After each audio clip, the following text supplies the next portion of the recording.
ఎందుకంటే బ్రో ఇప్పుడు ఏమైతుందంటే ఇక్కడ కామనర్స్ సెలబ్రిటీస్ రెండు ఏమైంది బిగ్ బాస్ 2 పార్ట్స్ ఉంది ఇప్పుడు ఒక పార్ట్ కాదు ఇప్పుడు ప్రెస్ స్టార్ లాగా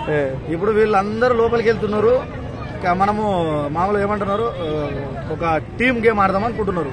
ఎవరు కామనర్స్ మొత్తం కానీ అక్కడ పోయి మొత్తం ఏం చేస్తున్నారు టీమ్ గేమ్ అంటున్నారు బయటకు వచ్చిన తర్వాత ఎవరి ఇండివిజువల్ గేమ్ ఆడుతున్నారు ఫెయిల్ అయిపోతున్నారు ఉంటారా దమ్ము శ్రీజ టాప్ 5 లో ఉంటుందా టాప్ 5 లో ఉండొచ్చు అనుకుంటున్నాను 100%. ఇంకొకటి మన తనుజ గారు ఇప్పుడు మనం ఒక షోకి వచ్చిన తర్వాత ఎమోషన్ పక్కన పెట్టాలి ఇది నీ ఇల్లు కాదు కదా నీ ఇంట్లో లాగా రోజు మూలని కూర్చొని ఎడుతా అంటే ఇది కాదు కదా మన షో ఇది నువ్వు రోజు కూర్చొని ఎడుస్తా అంటే ఆడియన్స్ గేమ్ ఇస్తున్నావు మెసేజ్ ప్రతి ఒక్క దానికి సెన్సిటివ్ గా తీసుకుంటున్నావు ఫస్ట్ ఆఫ్ ఆల్ దాన్ని సెన్సిటివ్ గా తీసుకోవడం ఆపాలి దాన్ని ఆపి నువ్వు ఏందనేది ప్రూవ్ చేసుకో గేమ్స్ వచ్చినప్పుడు లేకపోతే అలా పాయింట్ ఆఫ్ వ్యూ వచ్చినప్పుడు నేను ఏందనేది ఎలిమినేషన్ రౌండ్ వచ్చినప్పుడు ఇంకోటి వచ్చినప్పుడు గేమ్స్ వచ్చినప్పుడు నువ్వు దాన్ని ప్రూవ్ చేసుకొని మాట్లాడు ఇప్పుడు వాళ్ళు ప్రతి దానికి దానికి ఫీల్ కావాల్సిన అవసరం లేదు బ్రో ఇమానుయల్ గారిని గుండు అంకుల్ అనేసి ఒక డిస్కషన్ వచ్చింది కదా